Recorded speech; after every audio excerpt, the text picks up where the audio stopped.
avec l'autre. Un homme mature dans la définition biblique, c'est ça? On se souvient de ça? Oui. Parfait. Pour un chrétien, veut dire mature, n'est-ce pas? Est-ce qu'on est sur le... On est... Hein? Ah, OK. On commence? OK. On peut commencer. OK, donc ce matin, on va parler d'être équipé avec l'armure de Dieu. Donc, je pense qu'on va avoir un bon temps ce matin. Donc, on va commencer avec Éphésiens, chapitre 4, les versets 11 à 16, parce que c'est là où ce qu'on voit ma responsabilité. Donc, le verset 11, « Et il a donné les uns comme apôtres, les autres comme prophètes, les autres comme évangélistes, les autres comme pasteurs et docteurs, pour le perfectionnement des saints en vue de l'œuvre du ministère et de l'édification du corps de Christ. » Ici, quand on voit perfectionnement, on parle d'être équipé comme faut, en vue de l'œuvre du ministère et de l'édification du corps de Christ. L'œuvre du ministère, ça veut dire service. Ministère, c'est service. Jusqu'à ce que nous soyons tous parvenus à l'unité de la foi et de la connaissance du Fils de Dieu, à l'état d'homme fait, à la mesure de la stature parfaite de Christ. Ainsi, nous ne serons plus des enfants, flottants et emportés à tout vent de doctrine, par la tromperie des hommes, par leur ruse dans les moyens de séduction. Mais en professant la vérité, dans l'amour, nous croîtrons à tous égards en celui qui est le chef, Christ. Donc, quand on parle d'être équipé, Dieu a un objectif dans ça. Qu'est-ce que lui, il veut, c'est que on arrive à un niveau de maturité dans une assemblée et aussi dans l'Église, où ce que nous sommes matures, nous démontrons les traits de Jésus dans la façon qu'on agit en service aux autres, selon la façon de Jésus. OK? Ça, c'est ma job. Ma job, c'est de vous donner l'information qui est nécessaire, que vous pouvez vous rejoindre avec le Saint-Esprit pour savoir où et comment on doit changer. Ça, c'est le ministère du Saint-Esprit en cours, c'est de nous faire changer nos idées. Jusqu'au temps que, dans notre cœur, pas juste dans notre tête, mais dans notre cœur, l'information rentre ici, on travaille avec le Saint-Esprit, que ça descend ici dans notre cœur, qu'à un moment donné, on est devenu, pas juste pareil, mais on est devenu semblable à Jésus. Donc, on arrive à un moment donné, à un point qu'on peut relaxer un peu, en sachant que dans mon cœur, j'aime Jésus, je veux être comme lui, j'avance à un rythme qui me permet à écouter le Saint-Esprit, que je n'offense pas personne, autant que possible.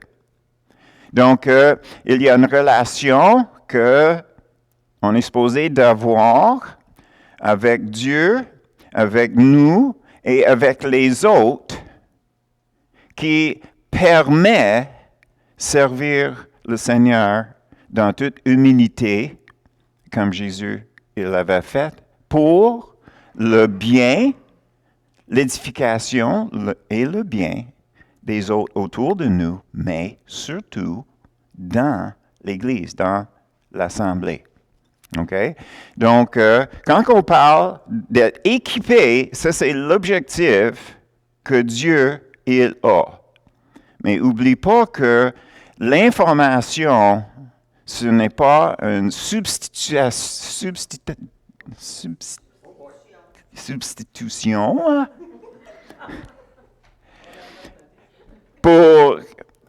pour veiller sur nous-mêmes. Ce matin, le message qu'on a entendu, c'est que Dieu nous a donné beaucoup de choses, puis ça commence à être flou encore. Donc, vous avez déjà l'information, mais c'est à chacun de nous de veiller sur nous-mêmes avec l'aide naturellement du Saint-Esprit pour se garder dans la voie que le Seigneur a préparée pour chacun de nous. Puis, naturellement, on sait que c'est lui qui donne le vouloir et le pouvoir de le faire. Mais notre partie, c'est toujours de se surveiller. Amen? OK. Avec ça dans la tête, là, on va regarder l'armure de Dieu. Donc, on va tourner un peu plus loin, Éphésiens 6. On va commencer au verset 10 et puis on va aller jusqu'à verset 18. Donc, on va lire ça tranquillement. Au reste, fortifiez-vous dans le Seigneur et par sa force toute puissante. Revêtez-vous de toutes les armes de Dieu, afin de pouvoir tenir ferme contre les ruses du diable. Car nous n'avons pas à lutter contre la chair et le sang, mais contre les dominations, contre les autorités, contre les princes de ce monde de ténèbres, contre les esprits méchants dans les lieux célestes. C'est pourquoi prenez toutes les armes de Dieu, afin de pouvoir résister dans le mauvais jour et tenir ferme après avoir tout surmonté. Tenez donc ferme. Ayez à vos reins la vérité pour ceinture. Revêtez la cuirasse de la justice. Mettez les chaussures à vos pieds, le zèle que donne l'évangile de paix. Prenez par-dessus tout cela le bouclier de la foi, avec lequel vous pourrez éteindre tous les traits enflammés du malin. Prenez aussi le casque du salut et l'épée de l'esprit, qui est la parole de Dieu. Faites en tout temps par l'esprit toutes sortes de prières et de supplications. Veillez à cela avec une entière persévérance et priez pour tous les saints. OK. Le verset 10, premièrement, ça parle d'être fortifié par sa puissance. Donc, on sait que c'est spirituel. Et comme c'est marqué, revêtez-vous de toutes les armes de Dieu. C'est pas marqué de les enlever. Quand on vient au Seigneur, on est supposé d'être revêtu de ces choses-là. Ça devrait être comme notre peau. On n'enlève pas la peau quand on se couche. Donc, une fois qu'on met cette armure-là, c'est pour jamais oublier Donc, revêtez-vous de toutes les armes de qui? Les armes de Dieu. Pourquoi? Afin de pouvoir tenir ferme contre les ruses du diable. Est-ce que le diable est physique, naturel? Non, il est spirituel. C'est un esprit, n'est-ce pas? Donc, c'est l'esprit de Dieu contre l'esprit du diable dans nos vies, n'est-ce pas? OK. Car nous n'avons pas à lutter contre la chair et le sang. OK? C'est quoi la chair et le sang? Les êtres humains. T'sais, notre guerre, notre lutte, ce n'est pas avec la personne dans notre face qui crie des bêtises. OK? Donc, des fois, c'est difficile à garder ça en tête, que ce n'est pas la personne, c'est qui est derrière la personne. Mais contre les dominations, contre les autorités, contre les princes de ce monde de ténèbres, contre les esprits méchants dans les lieux célestes. Ce n'est pas le lieu céleste au ciel. Ça, c'est dans notre atmosphère ici. Si on prend comme exemple la Bible, il y a comme 3 niveaux. Il y a le niveau du ciel, qui est complètement le plus haut. Puis dans notre atmosphère, c'est le 2e ciel. Puis sur la terre, c'est le premier ciel, si on peut le dire de même. Donc nous avons 3 niveaux. OK. Donc, c'est pourquoi. Pourquoi? Parce que le gars, c'est spirituel. OK? Donc, les choses qui sont données comme armes sont spirituelles. Parce que ça vient de Dieu. C'est pourquoi prenez toutes les armes de Dieu afin de pouvoir résister dans le mauvais jour et tenir ferme après avoir tout surmonté. Est-ce qu'on est supposé de perdre? Non, on est supposé de gagner. On est supposé de rester gagnant. N'est-ce pas? On est supposé de rester là. On prend le territoire, on garde le territoire c'est à nous. Donc, c'est ça notre objectif contre l'ennemi avec l'aide que Dieu nous donne. OK, donc, tenez donc ferme. Ayez à vos reins la vérité pour ceinture. Avant de continuer, je vais retourner dans le verset 12 où c'est marqué « lutter », parce que c'est un point qui est très important. Tout le monde qui lisait ou entendait Paul parler de la lutte connaissait les Jeux grecs. C'est comme nos Jeux olympiques. Puis un des contests dans ça, une des compétitions, c'était la lutte.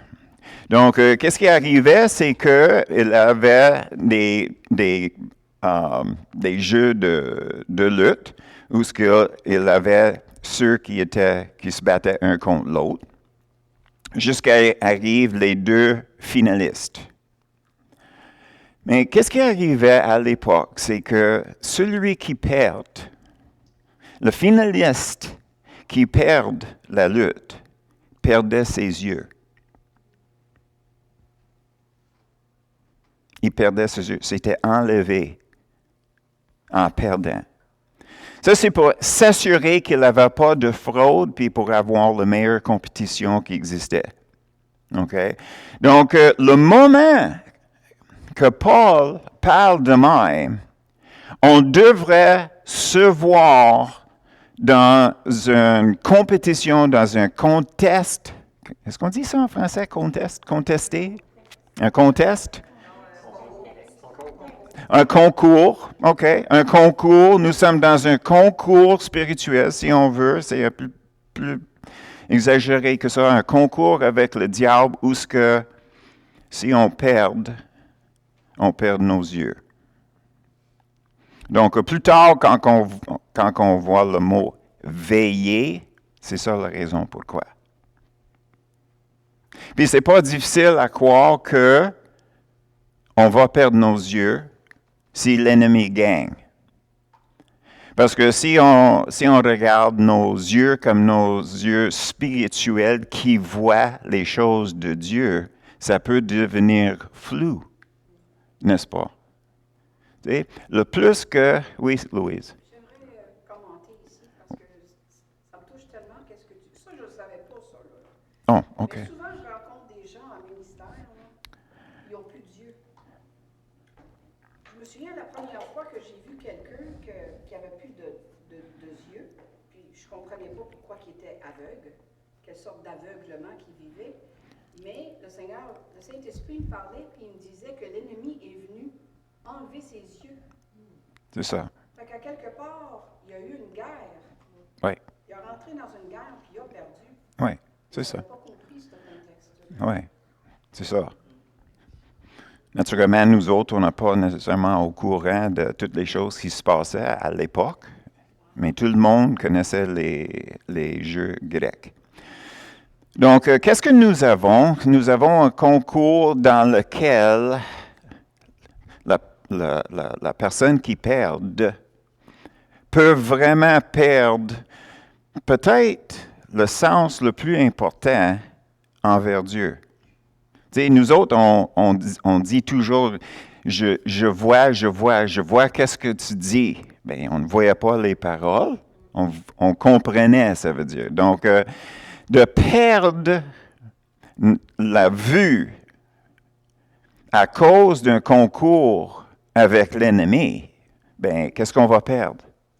Bien, on va perdre notre direction, on va perdre qu'est-ce que Dieu nous a donné comme un mandat ou bien une mission, les choses que Dieu nous a appelés à faire. Puis l'ennemi arrive en disant, est-ce que Dieu vraiment dit? Genèse. Ou bien, penses-tu que? Tu sais, combien de fois, à cause qu'on entend notre voix dans notre tête, qu'on pense que c'est nous?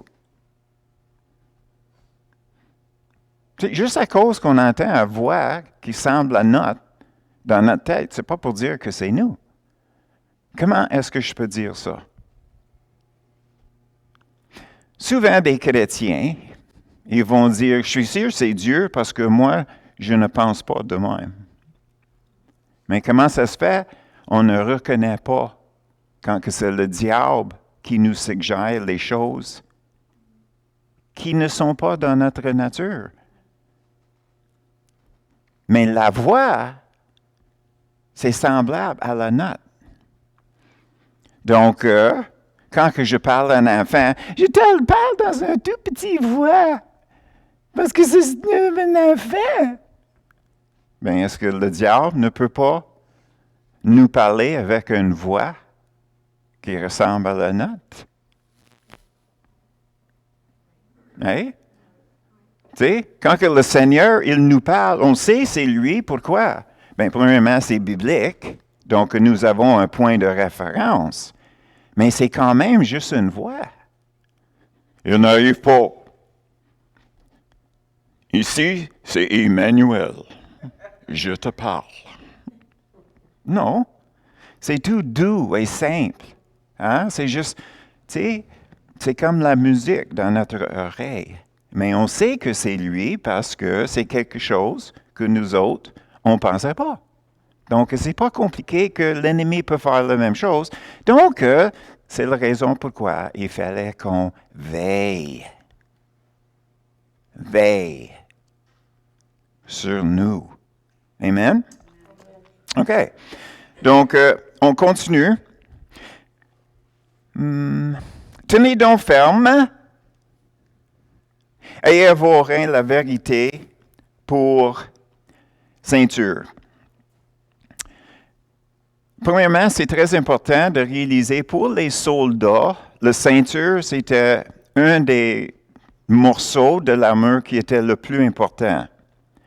Parce que c'était le morceau qui attachait le parti en haut avec le parti en bas. Tu sais, on a tous vu les soldats romains qui avaient comme un genre de jupe avec les lattes.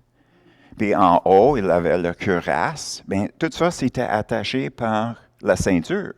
Plus tard, c'était juste pour garder l'épée. Mais d'origine, c'était pour tenir tout ferme, mais en même temps, d'une façon qu'il avait la flexibilité pour être capable de tourner. Donc, quand on parle de la ceinture,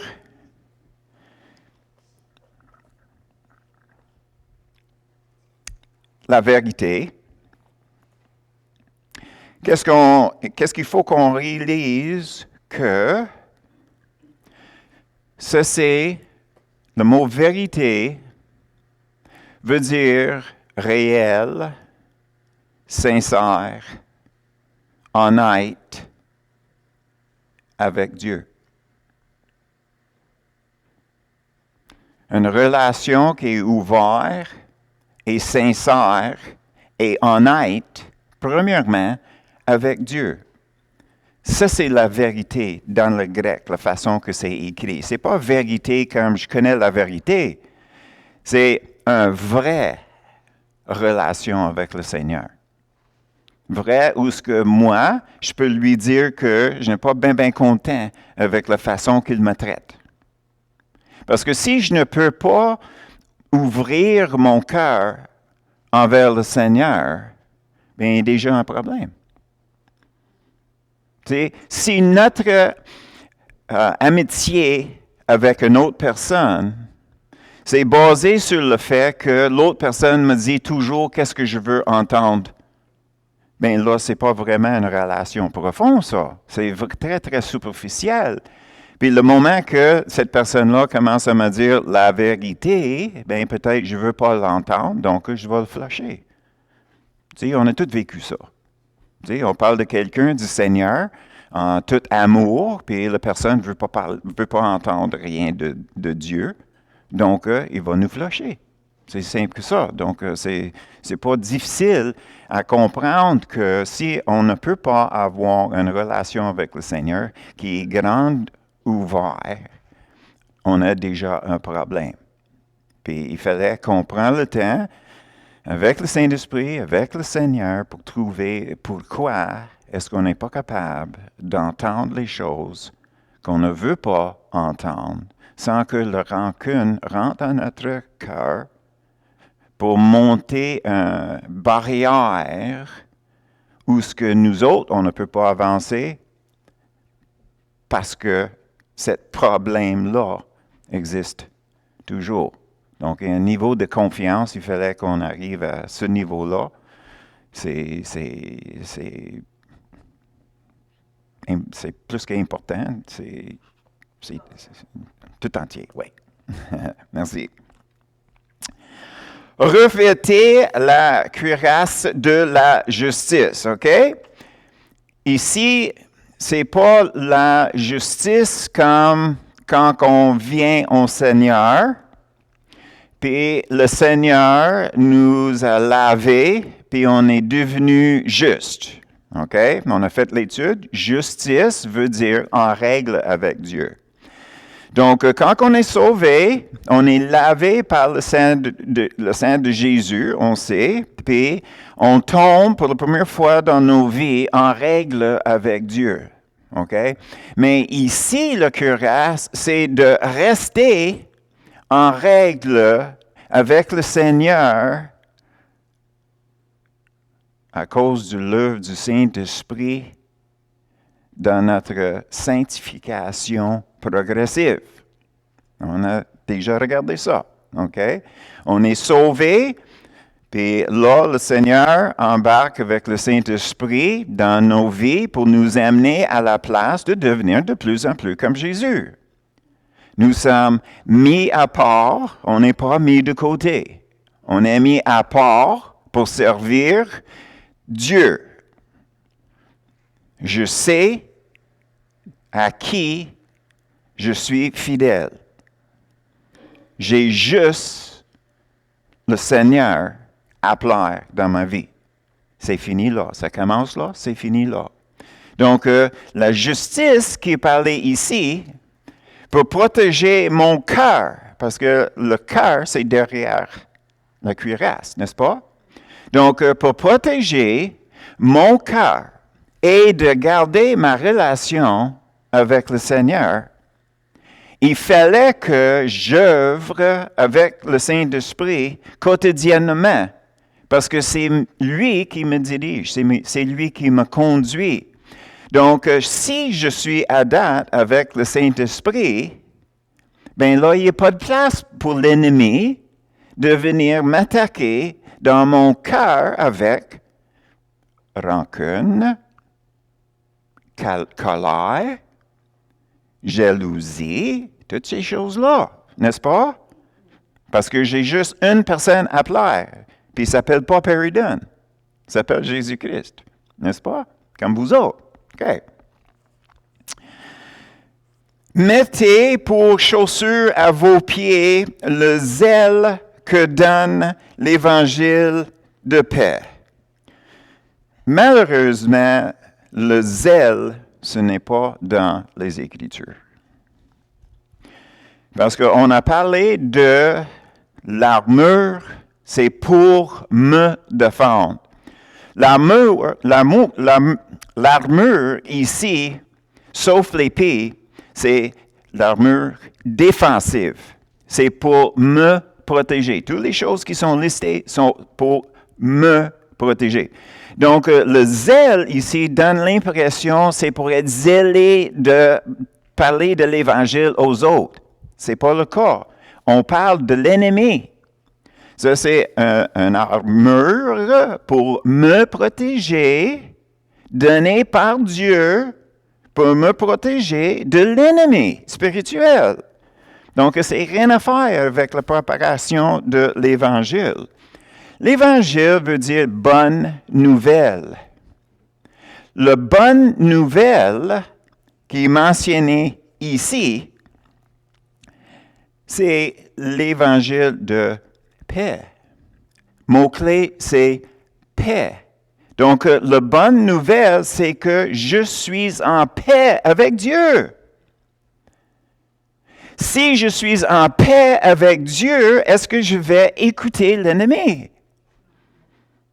Non. Si je suis en paix avec Dieu, je connais sa voix, je suis ses directions, je suis sous son instruction. Donc, quand que l'ennemi me parle, c'est comme, va-t'en! T'es toute sale. Va-t'en! Donc, la paix ici, c'est entre moi et Dieu, un état. OK?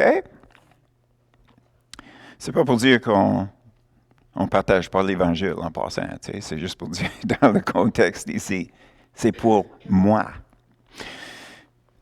Prenez par-dessus, c'est pas par-dessus, c'est avec. Prenez avec tout cela le bouclier de la foi. OK. Le bouclier, parlé ici, c'est quelque chose que tout le monde voyait à l'époque. Puis c'était une affaire qui était à peu près 4 pieds de haut, l'auteur de ces deux murs-là. Ça, c'est l'auteur. Puis à peu près 2 pieds et demi de large. Qu'est-ce qu'il appelle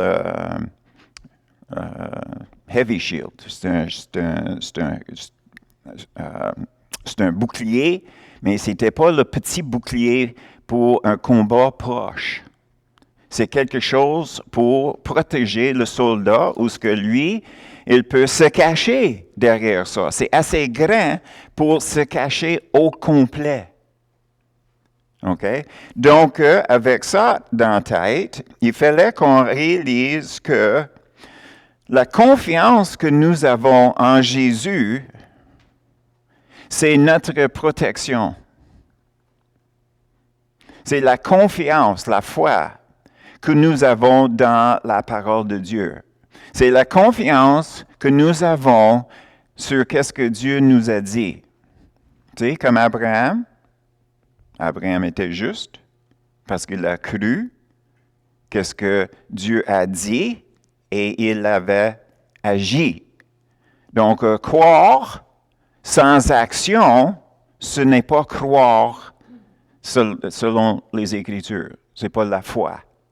La foi a toujours les jambes. Donc, à chaque fois, quand on dit que j'ai confiance en Jésus, ici, j'ai confiance en Jésus pour avoir la victoire sur l'ennemi. Et nous avons toujours l'aspect que nous avons la protection de la parole de Dieu, qu'on va parler tantôt. Avec lequel, c'est le bouclier avec lequel vous pourrez étendre tous les traits enflammés du malin. Mais qu'est-ce qu'il parlait? C'était les flèches. Le pointe était mis dans un genre de goudron. Puis là, c'était allumé. Puis là, il lançait ça envers les Romains. Donc, d'avoir un bouclier qui est 2,5 de pied de large, puis 4 pieds du haut, tu te cachais derrière ça. Parce que c'est des flèches flambantes qui s'en viennent. Puis naturellement, la raison pourquoi il prenait du pitch, c'est parce que quand il frappait, ben le pitch collait sur l'objet qui est frappé. Donc, tu peux te trouver marchant avec un bouclier flammant sur l'autre côté. Parce que 2-3 flèches l'avaient frappé, donc il avait des batch de goudron ou de pitch qui est collé sur ça, puis il continue à brûler. Naturellement, l'idée, c'est que ça dégoûte, puis là, les soldats se trouvent, ils marchent dans les flammes. Tu sais, l'idée, la personne qui lance ça, c'est parce qu'il est sous attaque. Puis là, il veut garder sa position. Donc, il fait tout pour être sûr qu'il peut éloigner l'ennemi. Mais dans ce cas ici, c'est nous l'ennemi. Donc, l'ennemi ne veut pas qu'on ait la victoire. Il ne veut pas qu'on ait la victoire. Donc, il lance les flèches. Puis si on regarde les flammes comme des passions, ben, il va essayer de nous solliciter au péché par nos propres passions. N'est-ce pas? Tu sais, Jacques a bien expliqué ça, là. La raison pourquoi tu es toujours en combat, c'est parce que à cause de vos passions. Tu sais? Donc, ça, c'est l'idée des traits enflammés du malin. Prenez aussi le casque du salut. Okay? Le casque du salut, on ne parle pas de quelqu'un qui vient d'être sauvé. On parle façon Philippiens 2:12. Philippiens, un couple de pages plus loin. Donc, c'est toujours Paul qui parle. Ainsi, mes bien-aimés, comme vous avez toujours obéi, mettez en œuvre votre salut. Mettez en œuvre votre salut. Qu'est-ce que ça veut dire, mettre en œuvre votre salut? Bien, quand on est sauvé, on a donné nos vies à Jésus. Donc, on est supposé de continuer à servir le Seigneur dans toutes les choses qu'on fait, notre vie. Donc, le casque du salut, c'est une protection pour notre pensée, qu'on entend qu'est-ce que Dieu nous dit, c'est pour nous protéger, et on fait qu'est-ce qu'il nous dit. Toujours une arme défensive, notre salut. Donc, on ne peut pas s'asseoir en étant être sauvé. On est toujours en action. Donc, on est supposé de prendre le Saint-Esprit à la parole de Jésus qui nous a dit qu'il était pour nous donner le Saint-Esprit, pour nous enseigner et de nous réconforter ou bien soulager. N'est-ce pas? Donc, il nous instruit, puis on fait. S'il faut changer, on change. Si c'est d'aller parler avec quelqu'un, c'est ça qu'on fait. Mais c'est toujours en action. Donc, ça ne parle pas d'un moment d'accepter le Seigneur. Ça continue de toujours œuvrer dans l'appel chrétien que nous sommes appelés. OK? Là, maintenant, on arrive l'épée de l'Esprit qui est la parole de Dieu. OK? La parole de Dieu, OK? Prends ça comme une chose, OK? Ce chose-là, OK, maintenant, c'est une épée. Donc, l'épée appartient à qui?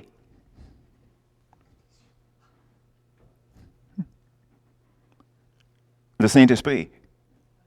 C'est le Saint-Esprit. L'épée de l'Esprit. Ce n'est pas l'épée du chrétien. Je ne peux pas arriver devant Dieu avec mon concordance, avec les choses que moi je veux avoir de Dieu, en disant, ben Seigneur, ça c'est ta parole. Donc, je viens te voir avec qu'est-ce que tu as dit, parce que c'est ça que je veux. Si on fait ça, on fait comme le diable. Matthieu 4, 5 à 7.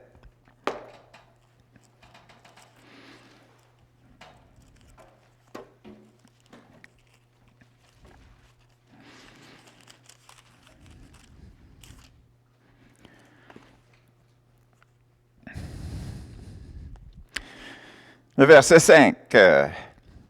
Le diable le transporta, parlait de Jésus, dans la ville sainte, le plaça sur le haut du temple et lui dit, « Si tu es le Fils de Dieu, jette-toi en bas, car il est écrit. » C'est qui a la parole de Dieu ici? C'est le diable. C'est lui qui l'a. Il a dit, il donnerait des ordres à ses anges à ton sujet, et ils te porteront sur les mains de peur que ton pied n'heurte contre un pierre. Est-ce que ça, c'est dans les Écritures? Donc, la parole de Dieu, ici, c'est l'épée du diable. N'est-ce pas? Parce que, dans le verset 7, Jésus lui dit, « Il est aussi écrit, tu ne tenteras point le Seigneur ton Dieu. » Donc, nous avons la parole dans la main du diable, une épée. Nous avons la parole de Dieu dans la main de Jésus, son épée. Épée contre épée. C'est quoi la différence? C'est la même différence pour nous que pour Jésus. L'écriture que Jésus il avait, c'était donné par le Saint-Esprit. Donc, c'est vivant. Comme que nous avons vu dans Hébreux 4, 12. On peut aller voir ça pour confirmer ce que je dis, que je ne suis pas menteur. Hébreux 4, 12.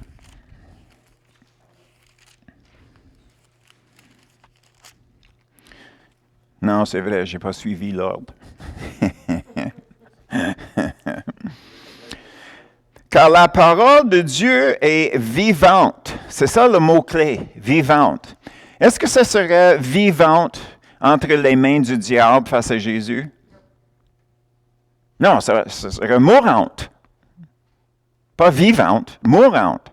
C'est pour dérailler Jésus de sa mission, n'est-ce pas?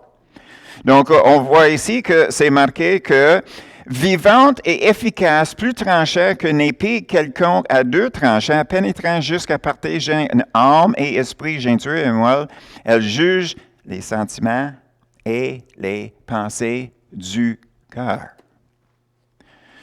Donc, encore, quand on parle de l'épée de l'esprit, il faut réaliser toujours que c'est entre les mains de l'esprit que la parole est efficace comme épée pour trancher les choses. Comme Jésus, il a tranché les versets. Le verset que le diable il levait, qui était mourante, avec le verset que le Saint-Esprit lui a donné. Donc, ça, c'est aussi une leçon pour nous autres. Cherche toujours deux témoins. Deux témoins. Si quelqu'un t'arrive en disant, le Seigneur m'a donné une parole pour toi. OK? Premièrement, nous avons un témoin. La personne dit, moi j'ai une parole pour toi.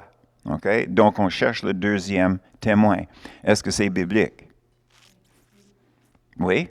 OK. Si c'est biblique, en ce moment-là, on fait la troisième étape. Est-ce que le Saint-Esprit me parle concernant ça? Parce que des fois, on va entendre quelque chose pour la première fois, puis c'est toujours le témoin des Écritures. Si ça n'aligne pas avec les Écritures, ben ça ne marche pas. Mais même des fois, on pense que ça ne s'aligne pas avec les Écritures, mais peut-être on a mal compris une certaine Écriture. OK? Comme les chrétiens ne peuvent pas avoir les démons. Parce que tu ne peux pas avoir l'eau fraîche et l'eau salée de la même fontaine. As-tu jamais entendu ça? Ça ne fait aucun sens. Ça ne fait aucun sens. Parce que si tu regardes cette écriture-là, ça veut dire la façon que tu parles à Dieu et la façon que tu parles aux hommes ne sont pas pareilles. Donc, comme de la même fontaine, tu ne peux pas avoir l'eau fraîche et l'eau salée de ta bouche. Ne devrait pas sortir l'eau salée. De ta bouche devrait sortir juste l'eau fraîche. OK? Où sont les démons dans ça?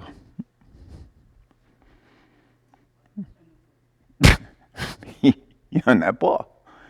Donc, si nous sommes enseignés qu'un chrétien ne peut pas avoir un démon basé sur cette écriture-là, est-ce que c'est une écriture? Oui, mais si on ne comprend pas comme faut le contexte de cette écriture-là, on peut être déraillé. Mais si on sonde en dedans de nous, Saint-Esprit, qu'est-ce que la personne me dit, c'est vrai? Il va dire oui, ou peut-être il ne répond pas tout de suite. Pourquoi? Parce qu'on n'est pas prêt à l'entendre. Donc, à un moment donné, quand on fait le vaisselle ou on prend notre douche, il nous parle. Il nous surprend. On n'est pas prêt. Donc, une petite flèche, vite, dans notre cœur. OK? Sous l'eau chaude, c'est quand même un peu plus facile à accepter. Façon de parler. Ou bien, des fois, c'est quelque chose que on savait dans le fond de notre cœur, mais on ne voulait pas le regarder. Est-ce que ça n'est jamais arrivé à vous autres, là? Il y a quelque chose qui est là, puis quelqu'un ou est en train de lire la parole ou quoi que ce soit, puis à un moment donné, c'est comme...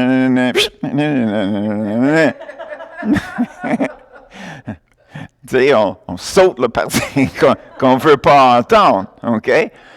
Bien, là, c'est ça. Dans le fond de notre cœur, on sait que c'est vrai, mais on ne veut pas se mettre face à ce problème-là tout de suite, donc on veut retarder ça. Anyway, tout ça, c'est dans nos relations quand même. Mais qu'est-ce qui est important, c'est de réaliser, chercher toujours deux témoignages. Si quelqu'un nous dit aussi, on lit quelque chose, si on est en train de lire un livre, que quelqu'un a écrit, c'est supposé d'être tout inspiré ou quoi que ce soit, puis on lit ça, puis les versets qui sont là, puis c'est comme, il me semble qu'il travaille un peu ces écritures-là, ou bien, il y a quelque chose qui ne sonne pas comme faux. Ben, écoutez, le Saint-Esprit va nous diriger dans la vérité. Mais juste à cause qu'on est arrivé sur le verset 17 en Éphésiens.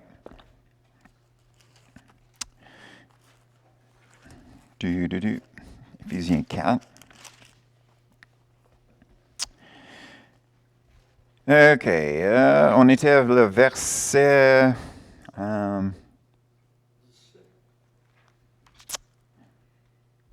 Éphésiens.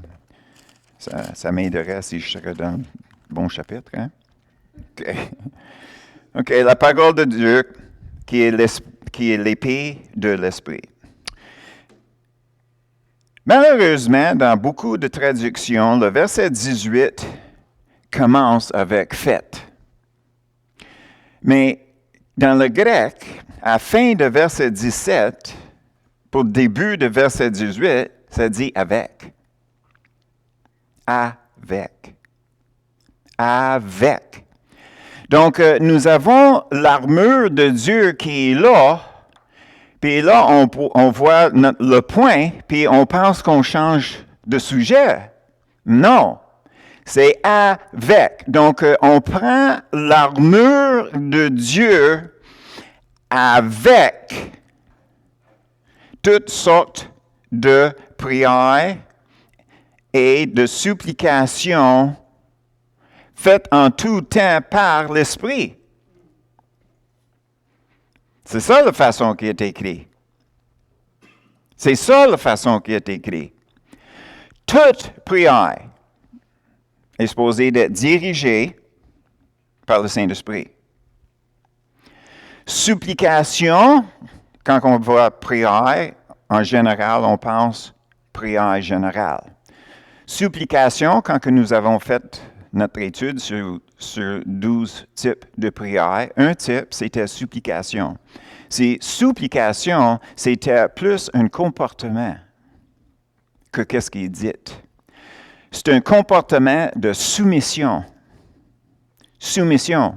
Comme Jésus qui a dit, si la tasse peut passer, que ça passe. Sinon, que sa volonté soit faite. Okay? On voit l'humilité de Jésus, ça c'est une supplication. Je demande quelque chose, mais en toute soumission à Dieu, dans les requêtes spécifiques. Donc, on prend notre armure avec les prières et supplications dirigées par le Saint-Esprit. On n'est pas fini. On continue.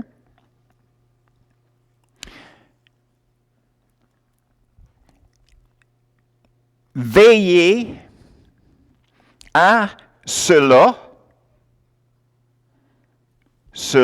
Veillez à cela. L'armure et type de prière. Veillez. Est-ce que tu veux perdre tes yeux? Veillez d'abord. Veillez. OK? Avec une entière persévérance et priez pour tous les saints. Donc, qu'est-ce que nous avons? C'est que, en tout, globalement, qu'est-ce que nous avons? C'est que nous avons cette armure-là que tout le monde connaît, mais on manquait le mot « avec ».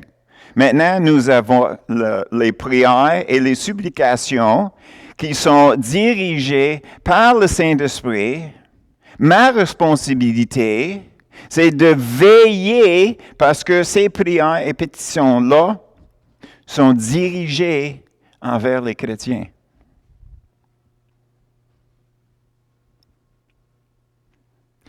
Ça fait de bon sens, c'est pas sur la liste que je t'ai donnée, mais le début de verset 19, « Priez pour moi afin qu'il me soit donné. » Priez pour moi. Donc, qu'est-ce que nous avons? C'est que Paul qui enseigne, ils disent que pour se protéger de l'ennemi, nous avons une armure. La plupart, c'est défensive. Mais finalement, avec le Saint-Esprit, on peut avancer sur l'attaque contre toutes ces flèches en allant vers l'attaque par la prière dirigée par le Saint-Esprit. Je veille, non juste sur moi, sur mes frères et sœurs. Au tout début, équipé. Pour quelle raison? Le corps de Christ. Tu sais, nous autres, nous vivons dans une société qui est indépendante, n'est-ce pas? Donc, on pense moi. Mais si tu vas, mettons, des places à Montréal où ce que les Italiens s'habitent, ils se collent ensemble. Les Portugais, les Grecs se collent ensemble. C'est quoi qui est important? Bien, les Grecs achètent des Grecs. S'il ne peut pas avoir ça des Grecs, bien, il va aller voir des Juifs. Parce que les autres, ils sont collés ensemble aussi. Puis c'est moins cher. Mais s'il ne peut pas l'avoir des Juifs, bien, il va voir les Italiens. Mais les Italiens sont gratuits. Okay? Ils chargent plus cher. Non. C'est juste pour dire que nous, comme chrétiens, nous n'avons pas la mentalité des immigrés. Mais est-ce qu'on n'est pas supposé d'être des pèlerins? Donc, on est supposé, ça devrait être naturel de se coller ensemble. Donc, nous avons dans les Écritures, OK, Dieu est premier, sa famille est deuxième. Le reste est supposé de se rejoindre à la famille. Puis ça, c'est l'ordre. Notre relation, c'est premièrement avec lui, deuxièmement avec nos frères et sœurs dans le Seigneur, puis troisièmement, puis ça n'exclut pas les autres, mais c'est juste pour réaliser que nous ne sommes pas sur la même longueur des ondes. Donc, c'est à nous autres d'agir par le trait de notre famille qui est l'amour. Qui est l'amour. Et naturellement, les Écritures nous enseignent que notre valeur est qualifiée par le niveau d'amour que nous avons. Dans le monde, c'est le nombre de voitures, la grandeur de la maison, comment on est habillé, à qui on a comme amis et toutes ces choses-là. Donc, la valeur que j'ai, c'est selon mon éducation, mon occupation, l'argent que j'ai et tout et tout. Mais pour les chrétiens, c'est amour. Donc, si notre standard d'échange, ce n'est pas de l'argent, c'est l'amour, nous pouvons tous avoir la même valeur. Amour. Le plus qu'on voit l'amour dans une autre personne, le plus qu'on devrait le respecter. Parce que selon la définition d'amour dans les Écritures, l'amour regarde l'autre personne avant soi-même. N'est-ce pas? Donc, ça, c'est pour ça, quand que Jésus était posé la question, est-ce qu'on peut être assis à côté de toi? C'est qui va être plus grand dans le royaume? Puis Jésus a dit, si tu veux être premier, il faut que tu sois dernier. Serviteur de tout. Donc, c'est la mesure d'amour. Je m'abaisse, que toi, tu seras élevé. Donc, si on prend ça comme notre type d'échange, bien, c'est sûr que ça ressemble. Tu sais, il n'y a pas de compétition, sauf d'aimer. Comment est-ce que tu peux causer une division quand tout le monde se bat pour aimer les autres plus que l'autre? Hey! C'est le nombre d'accolades le dimanche matin? Hein? Hey! Moïse! J'ai donné une accolade à 35 personnes ce matin. Ça, c'est rien. Moi, j'ai touché 50. Donc, ça, c'est notre étude pour ce matin, équipé avec l'amour de Dieu. L'amour de Dieu. Et j'espère que ça va nous aider, premièrement, à se voir de la façon qu'on devrait se voir face à l'ennemi. Et aussi, j'espère que ça va ouvrir d'autres portes de conversation avec le Seigneur. Donc, c'est ça pour aujourd'hui. Et le Seigneur vous bénisse.